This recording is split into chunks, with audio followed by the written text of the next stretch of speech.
안녕하세요. 연료체 유동 해석 및 설계 프로젝트 차량 운반 트레일러의 연비 향상을 위한 최적의 적재 형태 모색의 발표를 맡은 유윤정 남상빈 팀의 남상빈입니다. 설계 주제의 선정 배경입니다. 현대 기아 자동차는 매년 120만 대 이상의 차량을 판매하고 중고차 시장의 규모는 커져가고 있습니다. 저희는 자동차 시장의 규모가 커짐에 따라 자연스럽게 국내에서 차량 운반 트레일러를 활용한 차량 운반이 늘어나게 될 것을 예측하고 유체역학적 지식을 활용해 효율적인 차량 운반 방법을 모색하자는 방향성을 가지고 설계를 시작했습니다. 차량에 있어 공력은 연비와 관련된 중요한 개념입니다. 아래 그래프에서 보실 수 있듯이 속도가 빨라질수록 공기 저항은 커지고 이는 연비 감소, 차량 진동 등 다양한 문제를 초래할 수 있습니다. 저희는 이번 설계에서 차량 운반 트레일러의 최적의 차량 적재 형태를 찾아 항력 계수를 줄이는 방안을 찾기로 했습니다. 이번 설계의 목표는 트레일러 합판에 세 대의 차가 모두 차 있다는 가정하에 한 대의 차량을 추가로 적재해야 하는 상황에서 차량을 상판에 어디에 두어야 공기 저항을 최소화할 수 있을지 알아보기로 하였습니다. 설계의 목표는 높은 비용을 들여서 차량의 공력 성능을 향상시키는 것이 아닌 적은 노력으로도 쉽고 효율적으로 공력 성능을 향상시킬 수 있다는 점에 의의를 두어 선정하게 되었습니다. 해석의 파라미터가 되는 케이스 분류입니다. 자동차 위치에 따른 세 가지 모델링을 준비하였습니다. 그림의 3D 모델 평면도는 차가 상판의 가장 앞에 위치하는 경우, 중간에 위치하는 경우, 끝에 위치하는 경우입니다. 차량의 스펙은 길이 20m, 높이 4m, 너비 2.8m로 시중에 있는 트레일러 차량들의 스펙을 참고해 설계 목적에 맞게 조정하여 설정하였습니다. 다음으로 해석 영역과 경계 조건입니다. 해석 도메인 지정에 따라 인렛에서 들어온 공기가 논슬립 월인 도로를 지나는 길이와 차량 후면에 생기는 볼텍스의 양상이 달라지는 등 공력 해석에 있어 해석 도메인 선정은 계산 결과의 정확도와 직결되어 있습니다. 저희는 선행 연구 결과를 참고하여 해석 도메인의 크기를 결정했습니다. 인용한 그림을 참고해 차량부터 인렛까지의 길이를 차량 길이의 2배인 40m, 차량부터 아울렛까지의 길이를 차량 길이의 6배인 120m로 두었고 해석 도메인의 높이는 차량 길이의 10배인 40m로 설정하였습니다. 해석에 사용할 경계 조건입니다. 애트모스피어와 프론트엔 베개는 속도와 압력 모두 평면의 수직 방향으로 물리량의 구배가 없는 제로 그레디언트 경계 조건을 사용합니다. 그라운드는 차량이 달리는 도로면으로 논슬립 월이라고 가정하여 속도는 0, 압력은 제로 그레디언트 경계 조건을 넣었습니다.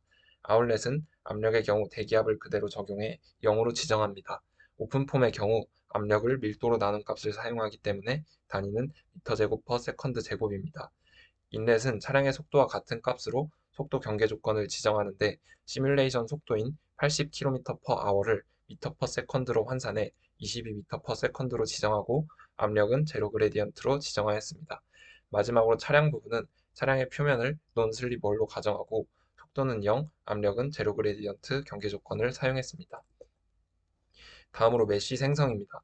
먼저 베이스 메쉬는 가로 180m, 세로 20m, 높이 40m인 해석 도메인을 심플 그레이딩으로 각각 180개, 20개, 40개의 메쉬로 나눠 한 변의 길이가 1m인 정육면체 모양의 메쉬를 생성하였습니다.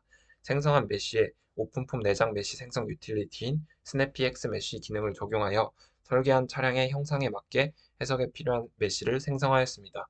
그리드 디펜던시 테스트는 베이스 메쉬의 한 변의 길이가 각각 2m, 1m, 0.8m, 0.57m인 케이스에 대해 진행하고 베이스 메쉬의 크기가 1m인 케이스부터 항력값이 수렴하는 것을 확인하고 베이스의 메쉬의 크기를 1m로 맞춰 해석을 진행하였습니다.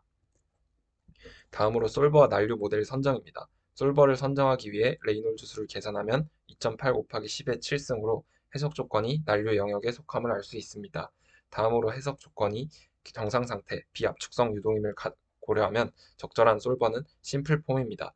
해석에 사용할 난류 모델은 K-오메가 SST 모델이 볼티시티가 큰 경계층 내부와 방리 영역에서도 유동을 잘 표현할 것이라고 판단하여 K-오메가 SST 모델을 사용하였습니다.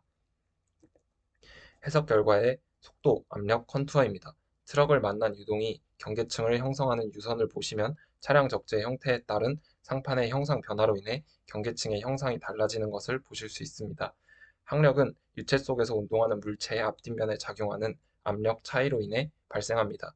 압력 컨투어를 보시면 트럭의 전면부에는 압력이 높게 형성되고 후면부에는 압력이 낮게 형성되는 것을 보실 수 있는데, 이러한 양측의 압력 차가 차량을 뒤쪽으로 끄는 힘인 항력의 원인이 됩니다.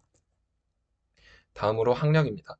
항력은 계산을 500회 반복한 시점에서의 압력값을 통해 항력을 계산하고 항력 계수 공식으로부터 항력 계수를 구하였습니다. 항력과 항력 계수를 보시면 차량을 상판의 가장 뒤쪽에 적재한 케이스에서 항력이 2266.7N, 항력 계수가 0.6827로 가장 작은 값이 나타나고 있습니다. 이는 항력 계수가 가장 큰 케이스와 비교하면 항력 계수가 4.24% 감소한 값입니다. 발리데이션을 위해 해석에 사용한 모델링과 규격이 유사한 논문을 찾아 레퍼런스 값으로 비교하였습니다. 마지막으로 결론 및 보완점입니다. 이번 해석을 통해 상판에 적재되는 차량 위치에 따라 트럭이 받는 항력과 트럭의 항력 계수가 달라지는 것을 확인하고 그중 어떤 케이스에서 항력 계수가 가장 작게 나오는지 확인할 수 있었습니다. 항력 계수가 가장 작게 나오는 적재 방법인 상판의 가장 뒤쪽에 차량을 배치하는 방법의 경우 다른 방법에 비해 연료 소비가 1.696% 감소하게 됩니다. 이번 해석은 추가 비용 없이 차량의 배치 변경만으로도 연비 증가 효과를 누릴 수 있다는 점에서 의의가 있습니다. 다음으로 보완점입니다. 해석 비용의 문제로 인해 트럭의 모델링을 단순화하고 정상 상태로 가정하여 계산하였습니다. 더 많은 시간이 주어진다면 정확한 트럭 모델링을 사용하고 비정상 상태 해석을 진행해 더 정확한 결과를 얻을 수 있을 것으로 생각됩니다.